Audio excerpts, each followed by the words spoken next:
Hey everyone, hope you are doing awesome. Welcome back to my channel Pegaheart yet with another great video and another important topic. Thanks everyone for subscribing to my channel, and if you haven't hit the bell icon yet, please do so you won't miss any of my video. To the people who requested me the topics to cover, I am adding all your topics in my backlog so I can finish one by one.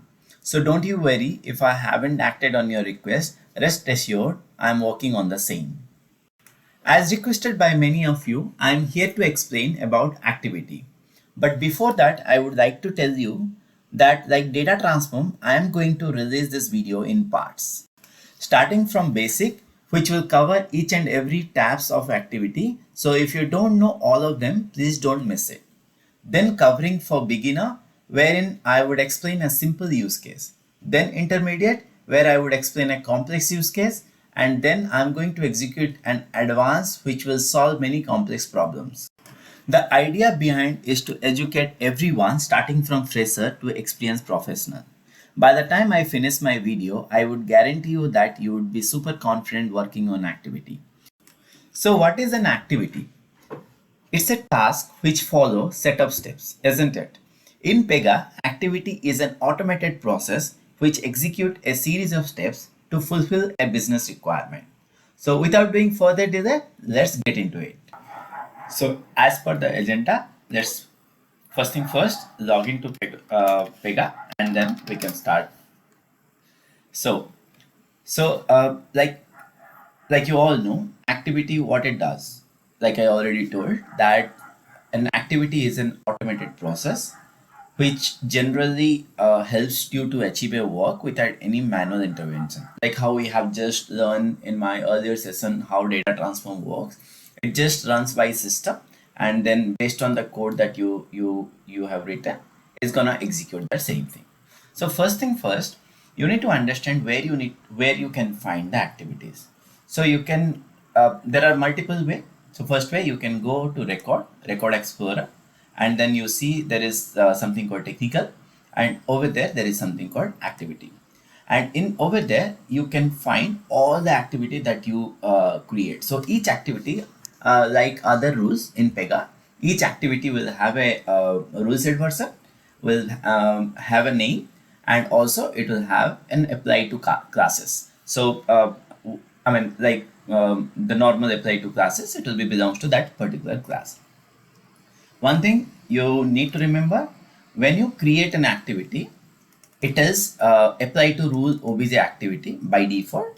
So that means any activity that you create is an instance of that particular class.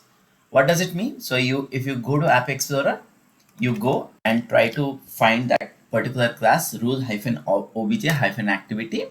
So if you click on that, like how in the work class, if I click on this work class, so you will find the okay. Let me show you what does it mean first. So if let's say test case type. If I click on this test case type, you see all the case IDs coming over here. So what we tell, these case IDs are the instance of this particular class, isn't it? So similarly, when you go rule hyphen obj hyphen activity, irrespective of any class it belongs to, it will be an instance of that particular class. So any activity that you create belongs to any of the class, it will be an instance of this particular class. I hope this is clear.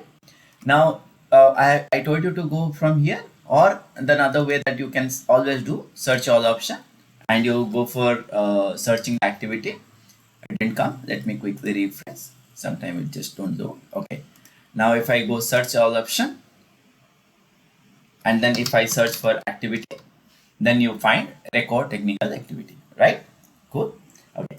So let me go ahead and create an activity in the test case type. So to create an activity, what I need to do is I need to right click, and as you already know that create, and then you need to go to technical and then create an activity here. Now because I'm creating in this class, that's why I'm directly right clicking and all. If you want to create in a random class, then or any other class, then you can always go from here, create new my word, sorry, create technical and activity. And the difference between this versus that, so if you see, If you create a right click from from this explorer, then automatically the apply to class will be filled because you are creating over here. Now, if you create from this point, then you'll have a blank apply to classes because it tells you, because here you're creating, it doesn't know which class you wanted to create. But because you are creating from here, it knows that this is the class you wanted to create, right? I hope this is clear. Now, you got two type of option. One is activity, legacy, and the automation. Automation is completely different for our sake, and any automated process that we are going to write, we are going to use the activity legacy. So let me go ahead and give a name as test learning activity, right? Now, same like any other rule, Pega, you'll have, sorry, I think I accidentally clicked this one, test learning activity. Okay. So like any other class, it will have the apply to classes, it will have a rule set. Nothing rocket science here, right? So this is how an activity UI looks like. So in this particular section, I am going to explain you these four tabs, four tabs, steps, parameter, page and class, and security, right? Now, first thing first. So what does this level means? Let's say you are handling the error, right? Now you are going to write error, something like that, right? Generally, we try to restrict to 4 to 5 maximum, because if you go beyond that, then you can't see here. So always we try to restrict from 2 to 3, 2, 3, 4, 5. We never write 1, we never write more than 5. So it depends on, obviously, team to team. But yeah, I mean, I generally follow a practice. Now, okay, you have written that as a level, right? Now think about it, why you need to do that, right? Now, for example, consider this is my step 1, this is my step 2, and this is my step 3, right? Step 1, there is something called when condition, right? Let's say my requirement is, if my when condition true, then I will execute step 1. If not, I will directly jump to step 3. In this regard, what I will do is, I'll write a when condition here. I'll explain anywhere when I am going to explain. Now here I will say, if true, continue when. If false, then jump to a later step. When I say jump to a later step, right? This is where I need this label name. So let's say if I say JMP and I submit, okay, and here if I say JMP, so what it does is, when I have a condition is true, it will go continue when. If false, then it will go and jump to a later stage, right? I hope this is clear. So that's why we use the label mostly.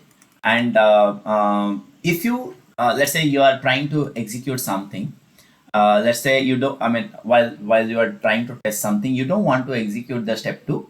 So what you can do is, you always can comment here like this, so that temporary, or even if you want to comment it and going to save that, is this step, this is kind of a comment code, so this will never be executed during the runtime. So it will execute step number 1, and then it will straight away go to step number 3. I hope this is clear level. Now let's go to loop. Okay, so let me delete this one just to avoid any confusion. Let's go to loop, and I'll also disable this condition. Now loop is, like the name itself indicate, anything that you want to iterate, right? So think about it. What else you can iterate? You can iterate a page list, or a page group, or a value list, or a value group. I mean, on a very high level in Pega, isn't it? Now, most likely you're gonna get those all the options here, right? So let me go one by one. So first thing is, for each top level page, what does it mean? So when you go or create any cases, right? If I open any cases and if I open clipboard, right?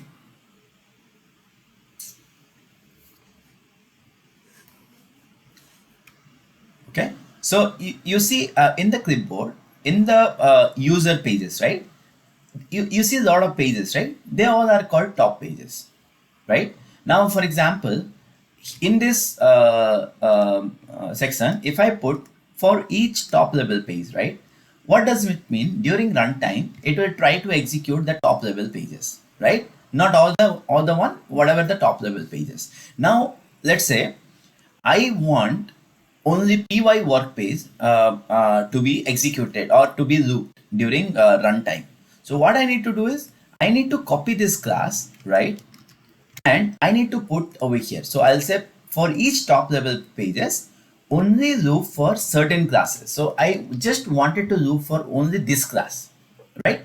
In this scenario, what Pega or control will do during runtime, when it comes to the step one, so it will say, okay, for each top level pages, okay, I'm gonna go and search for that pages. Okay, now it will try to match this class, and it will, based on that class, it will try to iterate that particular top level pages. Let's say if the user pages has got different classes and you want to loop all those user pages to iterate some operation.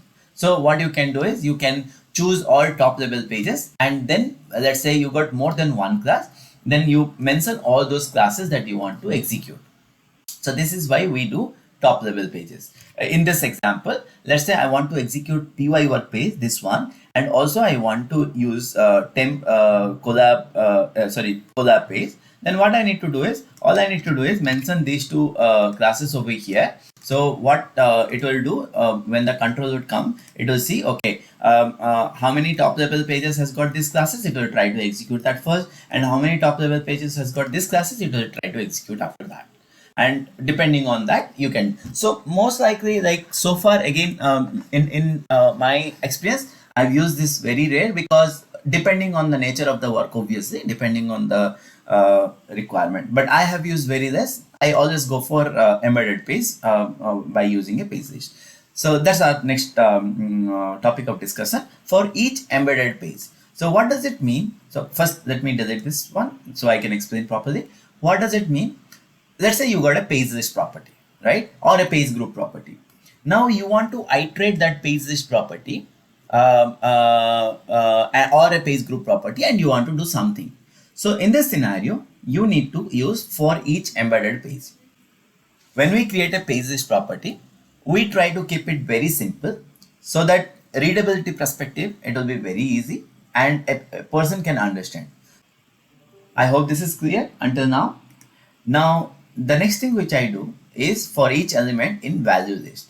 So in Pega, as you know, that we also got value list, which will be nothing but an array of strings. So I hope you know this, but I'll just take 2 minutes to tell you about value list and value group page list.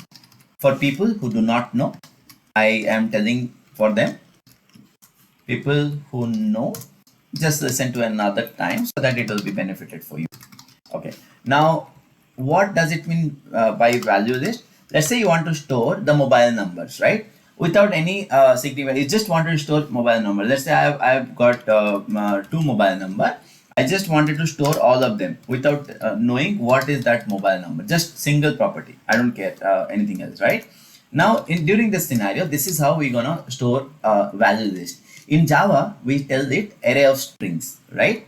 Now you got value group. Let's say I want to store my mobile number in a group, right? So what I'll do, let's say I've created a property called mobile number, right? Now I want to know which is my personal mobile number, which is my official mobile number. So I'll say mobile number personal 456478, and then I'll say mobile number official or office. Let's say I'll say 568978. So this is how value group would be defined. Again, it's just a string, but it will have a index called suffix called personal or office or some wording, right? And this will be value list. So basically how this will be defined, if I take the same example, for this it's going to be mobile list 1, mobile list 2, exactly like page group versus page list, right? Now page list, as you already have seen, or by now you would have been mastered yourself, like when you got more than one parameter, right? You, let's say address is the best example. You got multiple parameter, line one, line two, multiple field, line one, line two, postcode, all this thing. Now, when you store address as a list, so what will happen? Then address will be as part of address one, address two, address three, like that. When you want to store as part of page group, is going to be address in bracket. You write home, or address in bracket. You write office. So that's how it gonna define. So I hope you got the difference between page list and value list, and page group versus value group. Basically, this contain only one string. This contain a list of field. That's all, which are logically related, right? I hope that is clear. Now, with respect to that, in data transform, there is no way you can loop a value list. I mean, there is way, but it's not the right way. It's a workaround. But in any of the method, there is no way you can loop a value list. However, in so when you need to loop a value list or a value group, you need to use activity always. So for each element in value list, you just put a value list name. So the moment I do, you'll choose the property of value list property. Okay. Now the second one is, okay. Now when you choose a value list, you see there is no class. Why? Because if you remember, page list or page class, a page list or a page group will have a page definition, right? Where you give the class. That's how your page list or page group is defined. But value list is just a string. It's just a string, or a boolean, or I mean, there are set of field, right? So, or integer or something like that. So that's why you can't see that class, right? Now, if I go to value group, it's gonna be same. Now, if I go to for loop, it is our Java for loop, right? I mean, for I equal to 0, I less than I less than 20, I plus plus, right? So similarly, you use the minimum value, you use the maximum value, and you increment by 1 or 2, whatever. Generally, we do 1. It depends on what you want. So increment. Make sure the value that you use has to be an integer or a constant. So I can use either either an integer property here, or a constant straight away. I'm gonna put 1, something like that. So it has to be an integer or a constant, right? No other property type supported here. I hope this is clear, and you understood about loop concept. So now let's understand about when rule. How does it work? So as the name itself indicates that if you want to execute this step based on a when rule, then this is where you're going to put. So to enable that, first you need to enable this condition. Here you need to always define a when rule.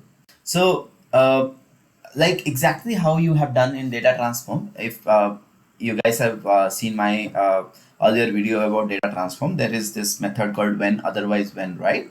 Then what you can do is, you can how you created the when condition there, exactly you're going to create a when condition. And for people who hasn't seen those videos, I'll put the link in the description box. So I always recommend to create a when rule instead of putting the condition directly here. You can always put a condition here by using an expression builder. You can just use the property equal to let's say if I say complete task checked equal to true, and you can always put that, right? But again, I wouldn't recommend that, because when you got a complex activity, and if you don't put a when rules, then it is very hard to check the condition by going each and every line. But if you got a when rule, it is always good, and also the best part is you can reuse that in other places also, right? So while executing an activity, I might do this many times, but again, that is just to make the video short and keep it short and sweet. But you guys shouldn't be doing while doing the real time scenario, or while doing the actual project code. Now you create a when rule, right? Let's say I've created a when rule which returns true. Now when you create a when rule which returns true, so what will happen is, this entire section, if true to true para, is for the when rule when it returns true. If the when rule is returning is false, then this entire section is going to be executed. Now here you got multiple option. Continue when, what it will do is, it will, let's say if it is true, okay, I'm just trying to portray here. If it is true, you are saying if true, continue when. So what does it mean? That means you see there is more than one when condition you can add, right? As much as you want, depending on the scenario you add. So continue when will go and continue the when condition. Now similarly, if you skip when, it will skip the other when condition. It will straight away go and execute whatever you want, right? Now you got other option called jump to later step. So in my initial video when I was explaining about label, I already explained you jump to later step. So basically what jump to later step does, let's say you say if it is true, then jump to later step, right? So what it will do is it will go and let's say you got multiple row and you have put JMP. So if the when condition is true, it's going to jump to the later step, okay, which is JMP. So it is gonna the control going to jump to here so that it will execute this step. Hope it's clear until this point. Now what is skip step does? So let's say if my when condition is true, I will say skip step. So when I say skip step or anything else, I don't need to mention true param. Mentioning here also not going to harm anything, because only when you choose jump to later step, that's where it's gonna execute. If not, it will ignore, even though you mention, doesn't matter. Now skip step, what does it mean? It will skip this step and it will proceed further when it is true.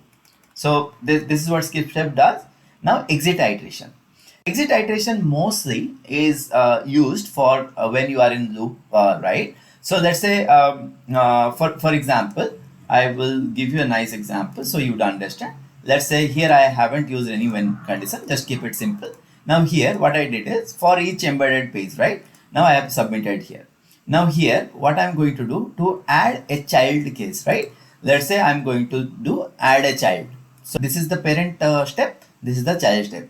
Now let's say you are looping based on a when condition, you wanted to exit the iteration for that. So let's say you got a page list which has got 3 iteration or 3 entries in that page list. Based on a when condition, you wanted to exit the iteration from that entry. So during that time you can always use, let's say if when condition is true, then you exit the iteration. So what will happen? You got 3, so it will first loop. Let's say in the first one the when condition is true, you exit the iteration. You don't want it will not execute anything. For the second one, the when condition is false, then it won't exit the iteration, it will continue when. So that means it will execute the entire thing. Similarly, you can use it. So exit the iteration is mostly for the loop, right? I hope this is clear. Now let's go back to the parent one. I'll make this back to normal. Now I'll put it here. Now exit activity. So let's say you got a condition. If that condition satisfies, then only you wanted to then you wanted to exit the activity. In simple word, when you don't want this activity to be executed anymore, then you can use exit activity. Okay. All right. Now method. So there are a lot of methods, right? So you got call, branch, collect. There are a lot of methods in activity. You must be thinking, do I need to know all the methods? I mean, if I would be bluntly honest, brutally honest, even I don't know all the method. So how do I work then? So when I started, my career with Pega, what I did is I just started with basic, methods. As and when you work, as and when you, do the real-time work, you are trying to achieve the business scenario. During that time, you obviously gonna learn slowly, right? So to start with, you can just learn couple of things like how to call an activity. You can call from one activity to another activity. Let's say you want to call some other activity from this activity. Let's say action add covered, right? Then I can say call action add covered. Now this is how you're gonna call one activity to another activity. Let's say you want to execute some Java code, right? Which generally Pega will give you an warning message. So if I choose Java, because it will tell you to create a function instead. But if you want to execute some Java, you can do that, right? Similarly, you got something called property, right? So what I did is I actually have quickly went through about the set of when I started, I actually quickly went through about the set of method that is belongs to property and a set of method that belongs to page. right? So these two help me a lot to slowly understand things and then go ahead and do the job. Then I started doing when I did the complex activity structure and all. Then I started doing all the object method, and I also sometime convert the HTML stream. So all these things slowly you do. And if you want to call a connect rest or connect soap or something, then you can use those activities. So there are a lot of things you can do, but it's just that I don't want you to just try to understand each and everything from day one. It's going to be a tedious, and you'll be overwhelmed. I don't suggest that. So just start with property or page. That would be sufficient to start with. Yeah. And obviously when I'm going to do the practical, I'm going to explain a couple of methods, so you will slowly understand a lot of things. So don't worry about it, right? So I hope you understood. Let's say, for example, now method, when I say property set. So what I'm doing, basically, I'm setting a property, right? Now, let me quickly say property set, property set. So I'm going to set a property. So when I took property set, right, now I need to expand that, right? Now let's say if I wanted to set a property in completed task or new task name, let's say, right? And I wanted to set a property to ABC.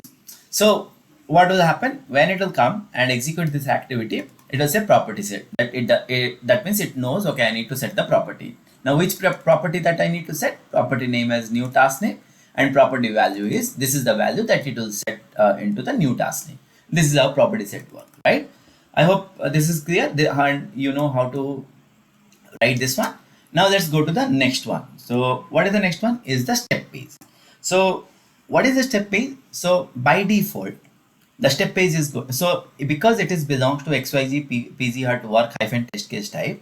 So by default, your step page will be PY work page. Obviously, because PY work page belongs to this class, right? So anything right here, if I go and open the clipboard, so this is just a case type, and I open the clipboard. So right? I mean, we'll have PY work page which will hold all the details. So that is going to be my step page always by default, because this activity belongs to that particular class. And XYZ hyphen PZ Hut hyphen work hyphen test case type is always going to be my step page. If you want to have another step page, for example, you created a user page. People who do not know what a user page is, it is just a temporary page. When you create, it will be in the same level of PY work page. Why do we create? Let's say you wanted to temporarily store some data for the future processing. So to create those step pages, what you need to do is you need to come page and class, right? Now in page and class, let's say I have written test, and I wanted to create a temp pages for, let's say, account class. Just hypothetically, I'm saying. So what you can do is just hypothetically, I wanted to create a temp pages for account class. Just you write and give this temp pages test or anything, or TMP page, anything. This is just a kind of a object name. Now you created this account now. Now when I use this temp page here, that's where the step page will change to the temp page class. So that means normally the step page will be PY work page, which is belongs to this class, right? So that means I can basically use all the property that is there inside this particular classes. So I will give you a very nice example here how the step page work. Let's say you say by default. So here what I'm going to do is I'm going to first save this activity. It will give me a warning, don't worry, because obviously I haven't used anything. So and also it will tell me to use a data transform over an activity. So that's a different set of discussion. I'm not going to tell you now. So let's say, okay, I am using a property set here, right? So now property set. By default, I didn't write anything, right, in step page. So if I click on dot, right, what all property you are getting? You are basically getting completed task list, new task name, pending task details belongs to XYZ hyphen PZ Hut hyphen work hyphen test case type, right? So that means if I use new cast type, it will say ABC. So what does it mean? Basically, it will go and store in PY workplace. So during runtime, it will go and store in PY workplace dot new task name, right? I hope this is clear. Now here, what I wanted to do is, let's say I wanted to use a temp page. I wanted to change the step page into a temp page where I will create a temp page here and I will say this is the class that temp page belongs to. So when I'm going to use here as a temp page, right? So let me okay, let me check out, right? So when I create, did you see what it gives? The property xyz hyphen pz hut hyphen work hyphen account dot new task name is undefined. What does it mean? What happens is when you create a temporary page here and you define this class, right, you cannot use a property that belongs to this class type. You need to use a property that belongs to only this temp page class type. So what does it mean? So if I click on dot, so you see the magic, it will say xyz hyphen pz hut hyphen work hyphen account. You only can use. Now if I got another another step, right? Now here I haven't given any step page. So this is a very important concept when you work on an activity. So try to understand this one. So I did a property set. Now here I haven't mentioned any step page and this activity belongs to xyz hyphen pg hut hyphen work hyphen test case type. Now if I click on dot, you will see the property that belongs to test case type is coming here. But because this temp page is belongs to this work hyphen account, if you click on dot, then you will see the property that belongs to that particular work account. So that is how it changes the context of a particular step page. So like I told, why we use this, let's say if I wanted to temporarily store these values, let's say if I wanted to temporarily store account detail, I hope it okay, account name as ABC to do something, to processing or to this one, and at the end I will remove this temp page.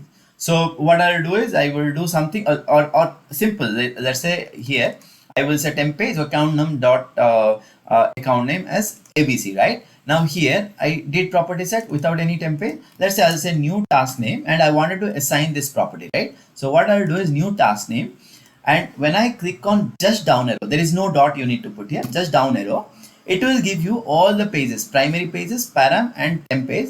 Let's say I'll talk later on about param pages and primary page, just temp page which you created. If you create in page and class, then only you could able to see this temp page.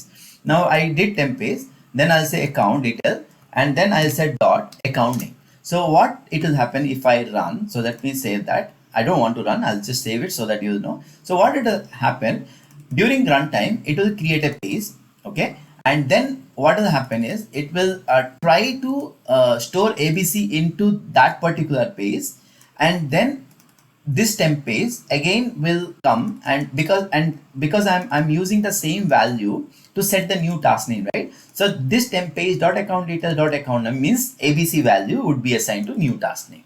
So this is what. And now if I so after I process, if I wanted to remove the pages because I don't want to keep that into the Pega to overload, then I can always say page remove. So there is a method called page remove which will help me to remove the temp page. So I'll just say remove the page.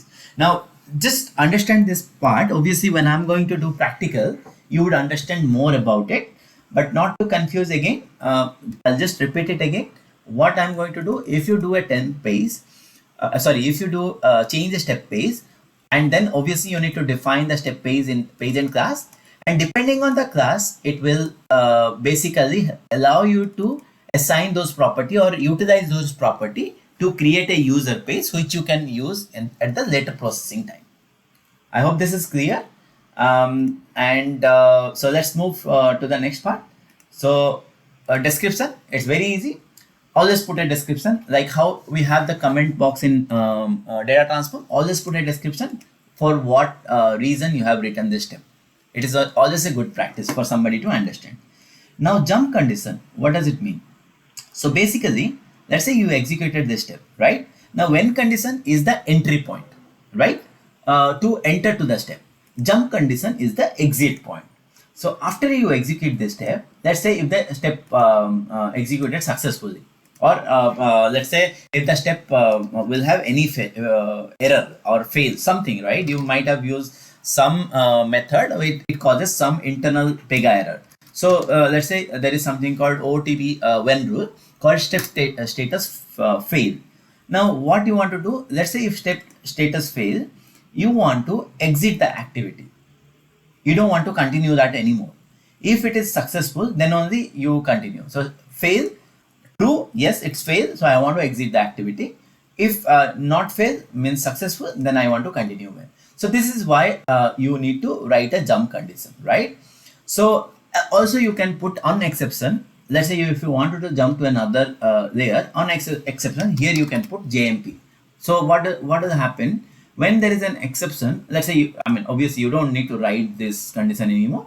Either you can say jump to a later step and put a JMP here, right? I mean if you want to still continue the same activity, but you wanted to go to another route, exactly like how in the when condition I have explained, right? Now jump condition, you put a jump to later step JMP, so it will come and jump here.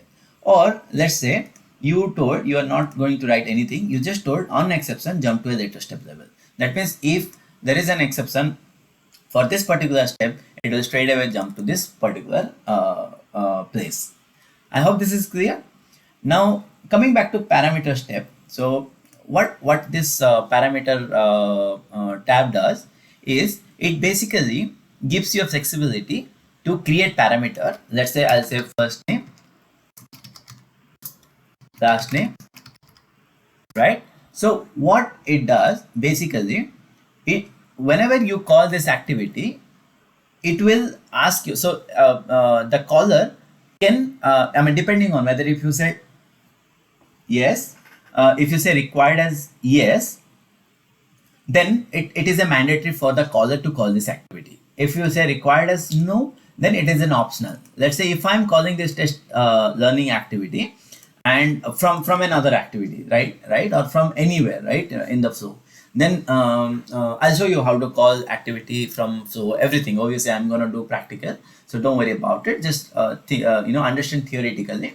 Let's say if I have a parameter which is required as yes, if I have a parameter which is required as no, right? So if somebody wants to call this activity, then they have to pass this parameter. Without that they can't call. It will throw an error, right? Compile error. And if I say they can always call me without giving me last name, because I didn't tell it to be required, right? Now how to use this first name and last name in step? Let's say property step. Let's say I'll get rid of the temp page, right? Now I'll say if I get rid of the temp page, what's going to come? It will come the property that we have in test case type. That's a new task name, and I wanted to use whatever user pass in the first name. So what I need to do is just click on the drop. You can see always these parameter pages. So param.first param.first name. So whatever you create, you can always see. So basically in Pega, parameter is a page which Pega carries across not across the end-to-end step, but depending on how you control that, you can tell Pega to take the parameter page to all the steps. There is a way, I'm going to show you in a while.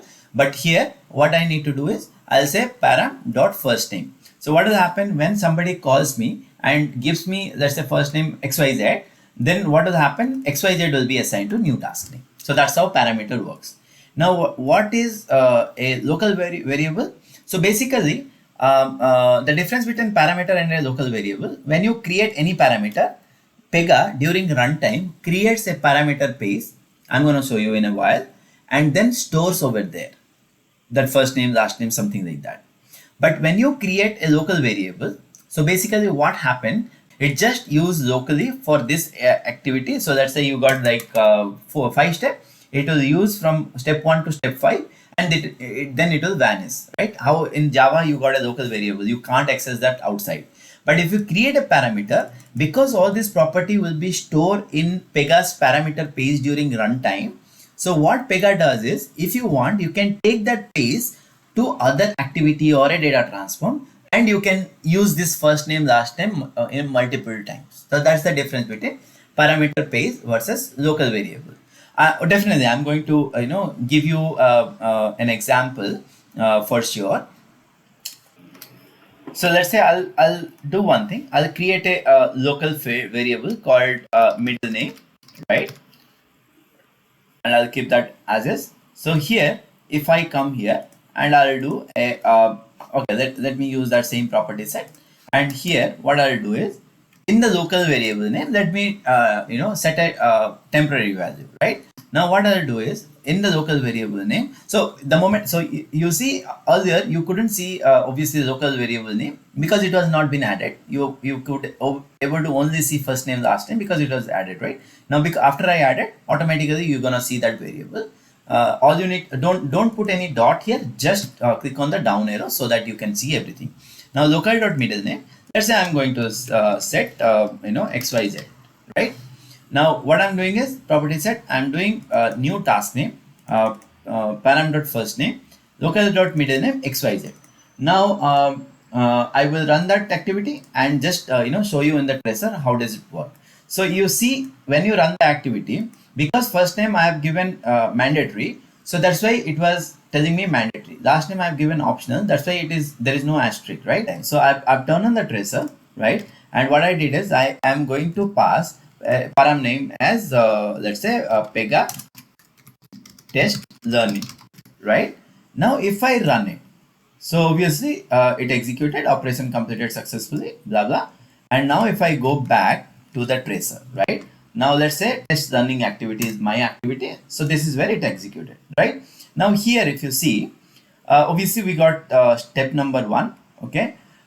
Here in the property set, to see the parameter page, you need to, so basically this is your step page, this is your step method, right? So to see the parameter page, basically you need to click on the property set, this one. So property set action end, step end, right? Wherever the step end.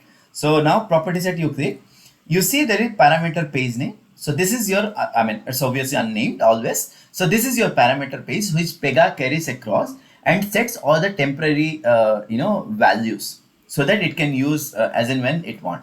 And a parameter page is always going to be a single text kind of a proper page. It's not going to be a page or pages or something. It's a very plain flash text. You can put integer, you can put double, you can put float, anything that you like, right? Now if I click on unnamed, right, you see how in the first name I have given Pega test learning, right? Then it literally created a page during runtime, this unnamed hyphen called parameter page, and it sets those parameter value, first name as Pega test learning and last name as blank, because I haven't given anything. Now if I'll give last name, it will obviously store. But if you see, there is no way you can find the local variable, because local variable are only used for that particular thing. Although I have set local variable as xyz, right? Now, not sure if you realize or a question came to your mind, because just before I told, if you don't pass any step page, it's always going to be py work page, right? But did you see and realize it's coming as run record primary page? And you must be thinking, why it is coming as a run record primary, right? Okay, first thing is, before I go there, because it was run record primary page or any page, in step 1, what did I do? I did new task name as param.first name. That's why if you see, this temporary page has got a new task name property, which is been set by the value that I have sent as part of the param.first name. Okay, I just wanted to tell that before I explain about run record primary page. Now, why does this run record primary page came? Because you are running this activity in a standalone way, right? Because we did action run and run. You are not executing this activity as part of a process. You are not executing this activity as part of a case type. You are just doing a standalone action and run. When you do a standalone action and run, the step page by default step page is going to be run record primary page. So whatever you're gonna do, it will store there. So basically we do this when we are just going to test the activity individually, and once you integrate this activity to your flow, automatically the step page is going to change to primary page. I hope this is clear. Page and class, which I have already just explained before, how to define a page and class when you want a step page to be defined. So always make sure any page that you want to define in the step page, make sure it got a class associated to that, else it's going to throw an error. Security as one of the important section, but at the same time, not every time we use it. But yeah, I would like to explain you all the details so that you would understand. Now, allow invocation from browser. What does it mean? So basically, let's say you have a requirement wherein you want to execute this activity from a browser, right? Now, uh, if you want, if a user directly going to hit the URL, and from that URL this activity has to run. So what the URL would be something like, here you'll have a py activity and you equal to, you'll have the name as test learning activity. Let's say if there is any requirement wherein the external user is going to use not external user, basically you are going to construct this URL in such a way that you are going to pass this activity name as py activity equal to test learning activity, and you are going to hit that and you expect this activity to run. Only during that time allow invocation from browser needed to be turned on. But in my entire career, I actually haven't got an opportunity to obviously see this kind of use cases. I knew theoretically. I never used this one. So 90% of the time, or for me 100% of the time, it is always unchecked. But if you got this kind of requirement where you can you expect the user to execute the activity by using the browser URL, you can always check this box on. Right now, require authentication to run. So require authentication to run, what does it mean? So for example, right, now I am I'm in this page, right? So that means I'm not authenticated to Pega, isn't it? Right now, during this time, if you want me to run, so for example, when you create this PG, when you try to log in, obviously Pega internally validate your user credentials, right? That means Pega might be running an activity, not might be, definitely running an activity, right? So during that time, I haven't yet authenticated to Pega, right?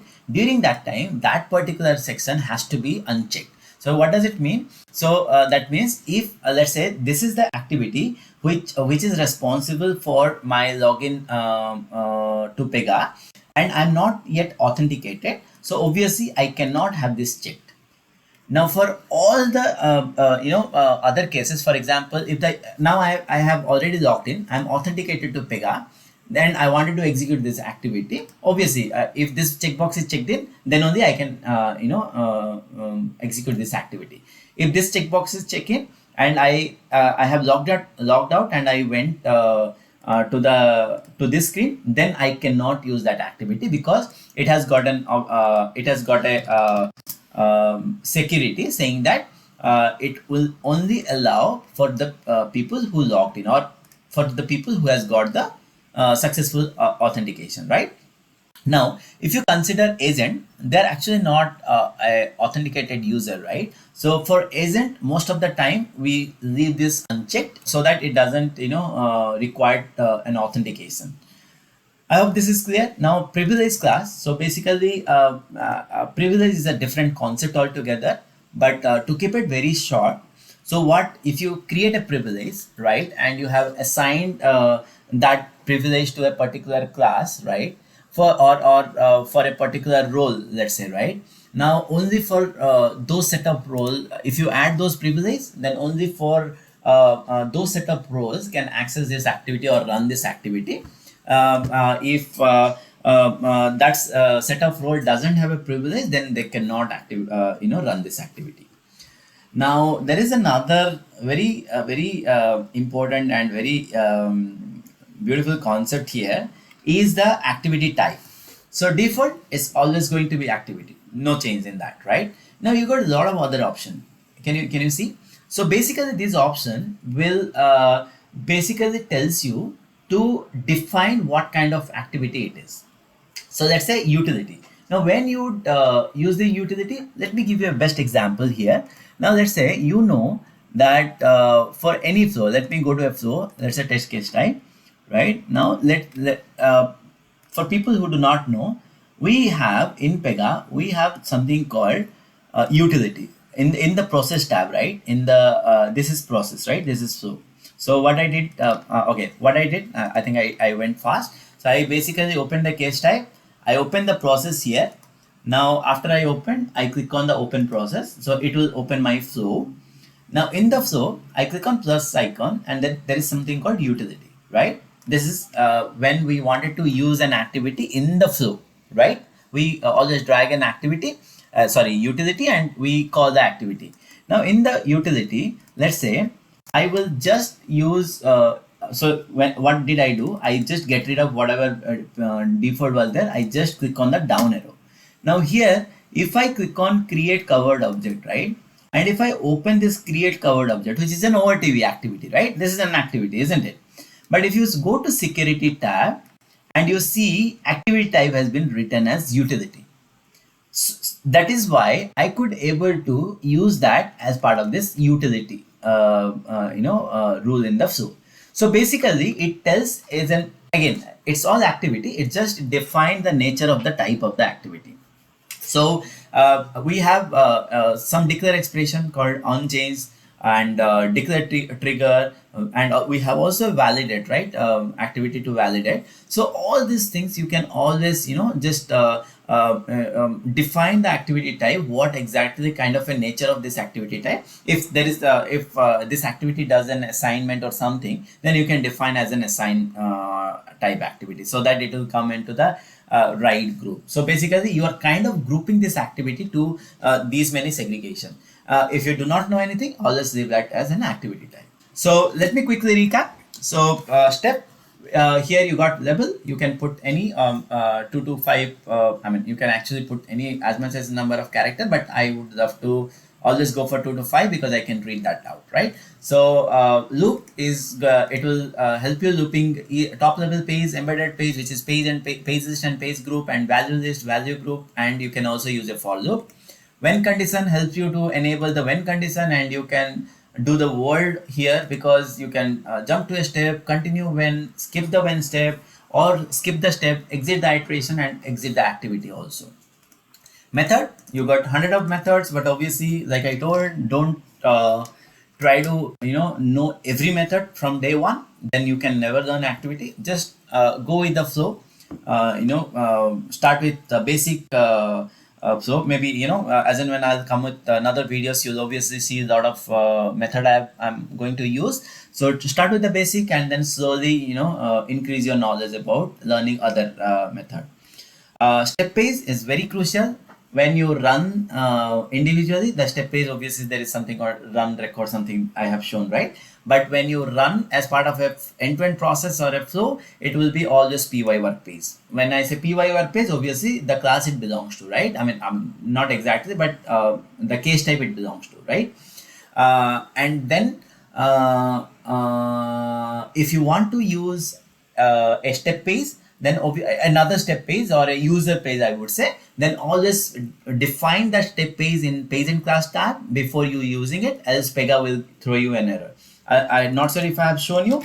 I actually got rid of this step page, and I am going to use this. If I say, Pega will throw me an error saying that step page must be defined on the pages and classes tab, right? So yes, and description, put a description. It's always a good practice when you are writing a code. Be proud of what you're writing. So make sure you're putting a right description so that your lead can understand.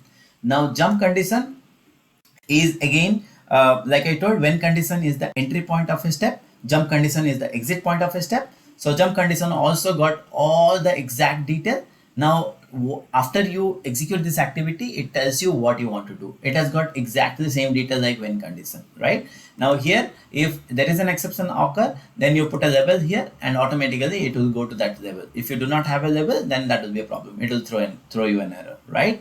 So I hope that is clear. Now parameter tab. So you got two different sections, parameter and local variable. So when you define anything in the parameter, you can define all this, whether it's a mandatory or an optional field. Now, if it is mandatory, so first thing, defining parameter will help the caller, the consumer can pass those details to you so that you can use them.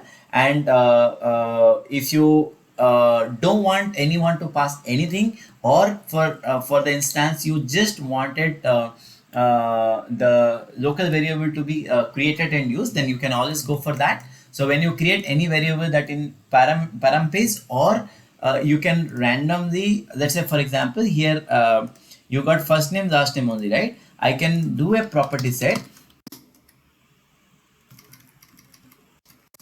I can do a property set, and I'll say simply here, I'll say param dot test, even though I haven't created here. That's also fine, absolutely fine, no problem in that. So what will happen is it will join the queue. So you already have a parameter page, right? Now you got first name, you got last name, and then it will have another test there, and xyz will be added into that. So that's how parameter works. It will always be part of your param page, but local variable doesn't need to be stored any page. So if you just know that you are going to use this variable in this activity, and after that you don't care, then always go for a local variable, right? To access any local variable param, always just go here and click on the down arrow, so you can see all the page and classes, right? Yeah, these are also called page and classes because parameter is a page, local variable is a page, but obviously it belongs to a different set, right? Now, page and classes I've already told you. Security, allow invocation from browser when you want this activity to be used as part of the browser call or a URL call, then you can do that. And require authentication to run. That means to run this activity, you need an authentication. In simple, in a very plain English, if I can tell, you should be an operator. Think about that, right? You because an operator can log in and get to Pega, you should be an operator. Or you should have the login detail to Pega, so Pega knows that you are authenticated. If you don't want them to be authenticated, let's say you expose your Pega somewhere outside and you wanted to execute this activity for the customer who are not Pega operators, then you can say require authentication to run as unchecked, so that it won't authenticate for user to run this activity. Privilege class is something like it belongs to a role. I mean, it belongs to many things, but in a simple language, let's say I want to give this privilege to a specific role, this activity privilege to a specific role, so that they can execute, not for other role. Then I am going to put a privilege name and the privilege class, so that that particular role can only access, right? Now, activity type, again, it is nothing but a segregation or kind of grouping the activity and telling what kind of activity it is. So if you do not know what it is going to be, I would say leave it as activity, right? And slowly you will learn what this activity type it is going to help you in. The next video we will cover as planned. That's it for today. Hope you are clear. Stay tuned for the next video with a real-time use case. Please hit the like button and leave me a comment if you like this video. That would surely gonna motivate me. Thanks for watching, and if you haven't subscribed to my channel yet, please do subscribe and click on the bell notification for my new video updates. Like I tell you always, sharing is caring. So do share with others so people who do not know about my channel can be benefited. See you in the next video.